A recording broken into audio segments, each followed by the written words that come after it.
Você consegue projetar daqui a 2000 anos? É muito tempo, não é, gente? Não é, pastor João? Daqui a 2000 anos. Imagina Jesus, os apóstolos, que na época eram discípulos, homens simples, debaixo do Império Romano, na tradição judaica, trazendo o Evangelho, a revelação, Deus em Cristo reconciliando consigo o mundo. Irmãos, se essa mensagem não tivesse e não fosse realmente Deus, já teria se perdido. Você concorda comigo? Já teria se perdido. Você consegue lembrar algo há 2000 anos atrás? Não consegue. Você tem que ir lá nos livros de história estudar. Agora Jesus não. Jesus nós celebramos. Então tivemos apresentações celebrando um fato que aconteceu 2000 anos atrás. Mas não é um fato histórico. É algo sobrenatural. Deus se fez carne e habitou entre nós. E o Verbo se fez carne e habitou entre nós. E por que o Evangelho não fica ultrapassado?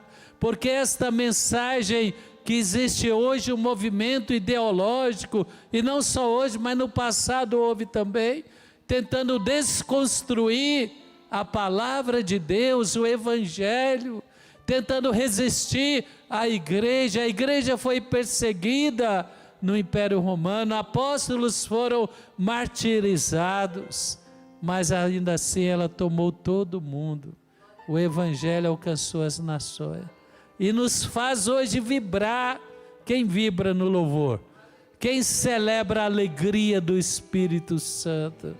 É algo indescritível. O apóstolo postou agora mais um cantor aí secular, né, famoso, e ele falando: olha, eu tenho sucesso, tenho dinheiro, mas eu tinha um vazio. Quem viu lá na rede do apóstolo?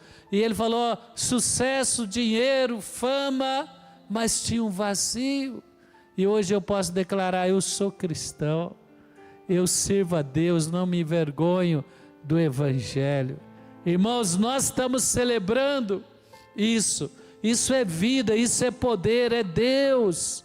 Então João capítulo 10, verso 7. Abre comigo na carta do apóstolo João, no Evangelho do apóstolo João, capítulo 10, a partir do verso 7. Então Jesus afirmou de novo: digo a verdade, eu sou a porta das ovelhas. Todos os que vieram antes de mim eram ladrões, assaltantes, mas as ovelhas não os ouviram. Eu sou a porta. Quem entra por mim será salvo. Entrará e sairá e encontrará pastagem. Então o Senhor fala: olha, eu sou. No outro texto ele falou: eu sou o caminho, a verdade e a vida. Ninguém vem ao Pai se não for por mim. O apóstolo João, capítulo 3, verso 16: porque Deus amou o mundo de tal maneira que deu o seu Filho unigênito, para que todo o que nele crê não pereça, mas tenha a vida eterna. Então Jesus, ele veio para ser um divisor na humanidade. O tempo da angústia, da aflição, das trevas acaba. Quando Jesus chega, ele fala: eu sou o bom pastor, eu vim para te dar vida e vida em abundância. Foi isso que aquele cantor testemunhou e o apóstolo repostou o testemunho dele. Tinha dinheiro, tinha sucesso, tinha fama, mas não tinha Cristo. Cristo é o maior tesouro que todos nós podemos ter, amém? Cristo, ele nasceu e ele dividiu a humanidade em dois momentos. E quando Cristo, ele nasce em nosso coração, João 1,12 fala, né? mas a todos aqueles que o conheceram, que creram nele, deu-lhes o poder de se tornar filhos de Deus. É uma nova criação, é um novo nascimento, é uma nova realidade na nossa vida. Quem é grato a Deus por essa experiência? Assim como na vida aqui temos 2000 e poucos anos depois de Cristo, na história do calendário ocidental, na minha vida, na sua vida, tem antes de Cristo e depois de Cristo. Quem lembra da sua conversão, do seu batismo e da realidade da sua vida antes de Cristo e depois de Cristo? Porque Ele veio dar vida e vida em abundância. A abundância da vida, a plenitude de paz, a confiança, a segurança interior, a força para vencer, a expectativa da eternidade. Não estamos presos mais pelo medo da morte, porque assim como Ele ressuscitou, nós iremos ressuscitar.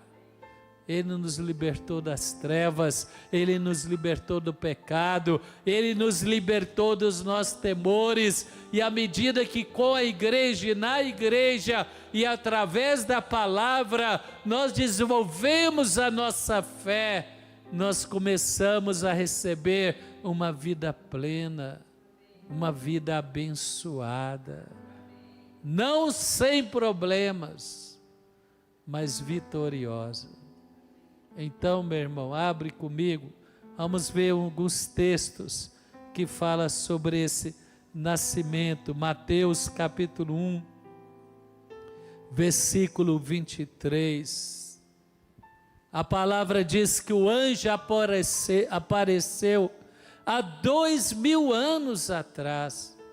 Não, para ser mais preciso, 2023 anos atrás. E diz que tem uma defasagem de 4 anos no calendário, então seria 2027 anos atrás.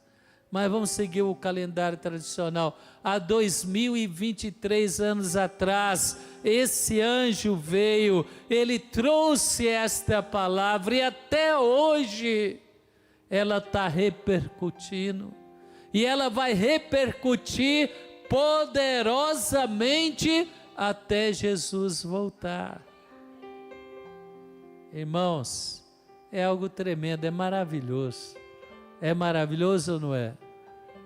Quando a igreja começou a crescer no livro de Atos, quando os apóstolos receberam o poder do Espírito Santo, e eles falaram: Jesus ressuscitou, assentou à direita do Pai, enviou o Espírito Santo.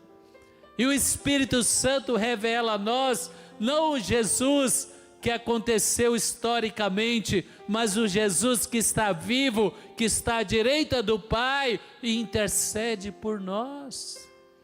E o Espírito fala conosco, revela a palavra a nós. Então eles receberam esse Espírito e eles começaram com autoridade, com ousadia, a anunciar: olha, Jesus ressuscitou. Todo aquele que nele crê e for batizado será salvo. Todo aquele que não crê será condenado. E a palavra diz que o evangelho começou a alcançar não só os judeus, mas os gregos. E a igreja começou a crescer. E eles tentaram perseguir, tentaram destruir. E um dos líderes das autoridades religiosas falaram: olha, se essa obra é de Deus, não adianta lutar contra ela, porque certamente não prevaleceremos. Mas se ela não é de Deus, como surgiram outros, e nós lemos: eu sou a porta, os outros não eram, mas eu sou a porta, e eu vim para te dar vida e vida em abundância. Então a palavra diz: se ela não é de Deus, ela vai perder a força. Que igreja que perdeu a força? A igreja está cada vez mais forte. Inclusive ouve-se falar, irmãos, na China, a igreja na China está vivendo tempos de avivamento, apesar da perseguição que ela tem. Meu irmão, minha irmã, Deus é maravilhoso. O Evangelho é indestrutível. O reino de Deus é inabalável. Nós servimos um Deus e servimos o reino inabalável. Tudo vai passar, mas o reino é eterno. Que coisa linda. E esse anjo apareceu. Eu tento imaginar aqueles personagens, Maria, José, os apóstolos, os discípulos, o apóstolo Paulo, o primeiro momento da igreja, que mesmo sendo perseguida pelo Império Romano, pelas autoridades religiosas, ela crescia. Eles não conseguiam imaginar a dimensão da obra que eles estavam fazendo. Será que eles conseguiram imaginar que hoje, com toda a evolução, população da Terra, mais de 7 bilhões de pessoas, o Evangelho sendo pregado em todas as nações, a Fonte TV, a Fonte da Vida, crescendo, abrindo templos, levando a palavra, levando o projeto ID. Já pensou o apóstolo Pedro, o apóstolo João, se eles iriam imaginar o profeta João Batista, que foi decapitado por Herodes, porque falou a verdade, mas essa verdade vinha de Deus, ela é indestrutível. O Evangelho é indestrutível, a igreja é o nosso refúgio, é a nossa fortaleza, é onde Deus renova as nossas forças. O anjo anunciou: a virgem ficará grávida. Meu irmão, sobrenatural, é verdade ou não é? Virgem não fica grávida. Ele falou, é algo sobrenatural. Assim como você e eu nascer da água e do Espírito, é algo sobrenatural. Quem pode aplaudir o Senhor por isso? A hora que alguém falou para você, olha, você quer reconhecer Jesus como seu Salvador, como seu Senhor, você falou, como que é isso? É algo sobrenatural. Você fala, Senhor, perdoa os meus pecados. Senhor, eu não quero apenas conhecer o Senhor da leitura, eu quero conhecer o Senhor da experiência, eu quero o Espírito Santo, eu quero ouvir a sua voz falando comigo, eu quero o seu poder transformando a minha vida, de uma vida muitas vezes miserável, a uma vida abundante, em vitória, em santidade, em força e em paz. Algo sobrenatural foi o nascimento de Jesus. E algo sobrenatural e improvável é a igreja do Senhor. Talvez você pensou, nunca imaginei que eu seria hoje membro da Fonte da Vida. Mas você está aqui, sabe por quê? Porque o Espírito Santo, ele gerou em você a fome e a sede de Deus. Ele te revelou o Deus Pai, o Deus presente, o Deus Emanuel. Ele se manifestou em nós, nos convenceu do pecado, da justiça e do juízo, e nos fez voltar para o Pai, para os braços do Pai. Então falou, olha, a virgem ficará grávida, dará à luz um filho, chamarão Emanuel, que significa Deus conosco. E aonde Deus está, irmão? E se Deus é por nós, quem será contra nós? Jesus nasceu e Ele nos reconciliou com Deus. Eu sou o caminho, a verdade e a vida. Eu não tenho que ser melhor para ser cristão. Eu tenho que reconhecer Jesus como Senhor e Salvador. E à medida que eu me aproximo de Deus, eu me transformo numa pessoa melhor. Sim ou não? Porque só Moisés, de contemplar Deus de longe e de costa, ter uma visão de Deus, a palavra diz que a face dele brilhou. Eu não sei quanto tempo durou aquele brilho, mas ele tinha que pôr um véu para não assustar a nação de Israel. E o apóstolo Paulo, ele traz isso, e ele fala que nós somos transformados à medida que nós adoramos a Deus, que nós cultuamos a Deus, que nós lemos a palavra, que nós recebemos o toque de Deus, nós somos transformados. O tímido vira ousado, o medroso vira corajoso, o impuro é purificado, aquele que não tinha coragem, ele tem coragem de enfrentar Golias gigantes.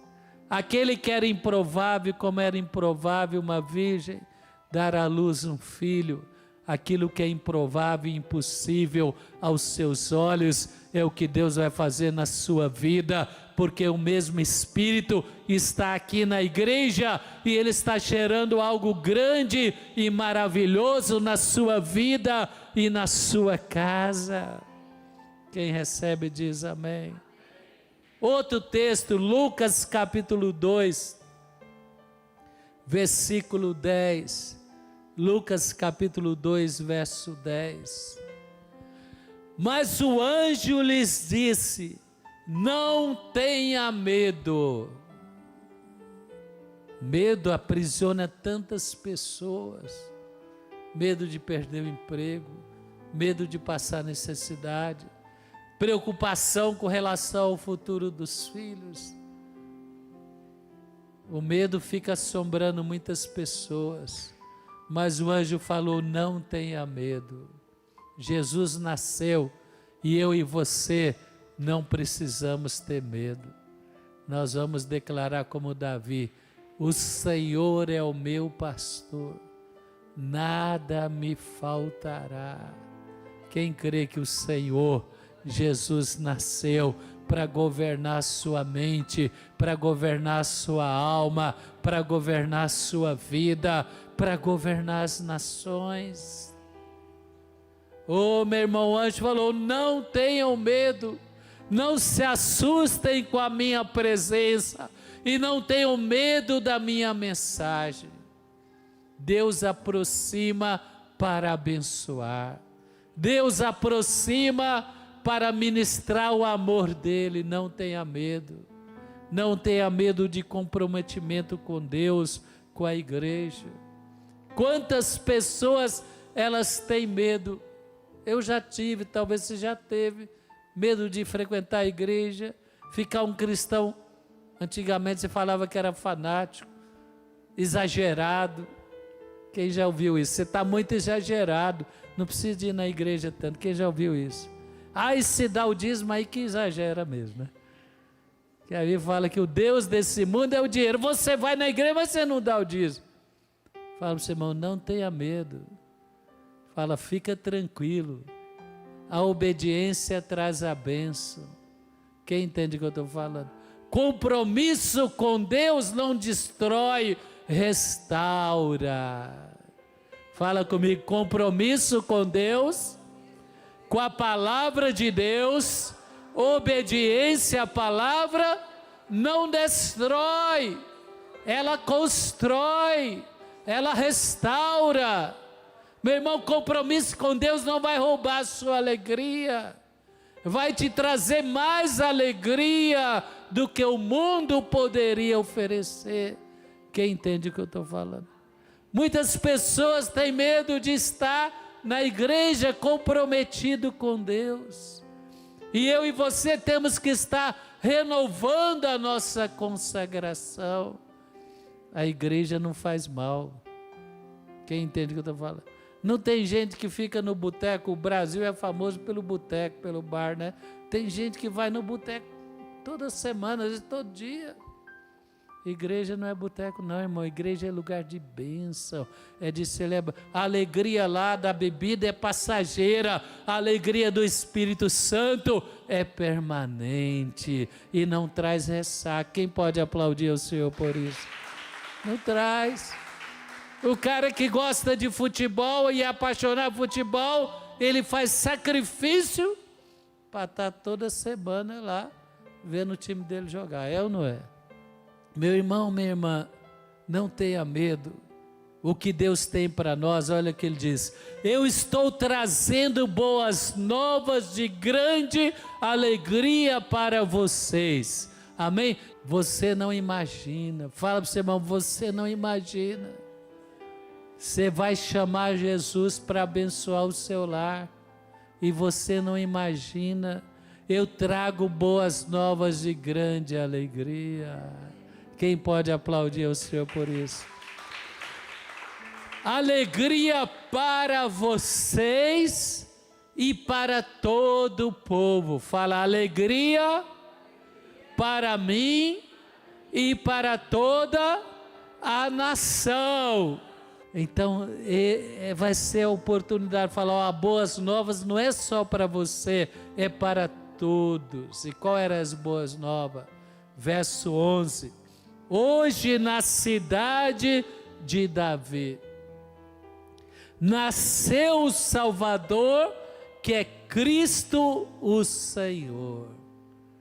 Levanta as mãos e fala, o meu Senhor nasceu, eu vou celebrar a grande alegria de ter o meu Salvador presente na minha vida. Quem pode aplaudir ao Jesus?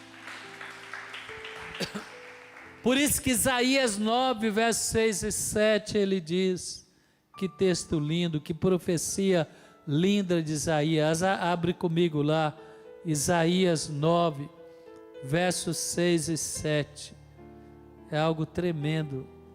Ele falou, porque um menino nos nasceu, um filho nos foi dado, é o presente. Por que nós damos presente? Porque nós fomos presenteados. O presente que Deus deu para mim, para você, não é aquele que você vai numa loja e faz um cheque, ou passa o cartão, ou passa o Pix e compra, não. Foi o presente, Ele deu o seu Filho para nos reconciliar com Deus, para edificar a sua igreja, e Ele falou, eu edificarei a minha igreja, e as portas do inferno não prevalecerão contra ela. É o nosso presente, um filho nos foi dado, o governo está sobre os seus ombros. Meu irmão, Jesus já nasceu ameaçando os principados e potestades. Satanás sabia, o príncipe deste mundo sabia que nasceu o Senhor, o Salvador da humanidade, que ia libertar das trevas do pecado. Por isso que Herodes, movido pelos demônios, enfurecido, matou as crianças. Ele não conseguiu achar Jesus. Os magos foram avisados para não retornar ao palácio de Herodes. E ele, enfurecido, ele falou, olha, pega as crianças de 0 até tantos anos e destrói todos. Ele queria destruir Jesus, mas Jesus é indestrutível e Ele está aqui. Fala, não tenho medo, e eu creio, o que Deus preparou para mim será motivo de grande alegria.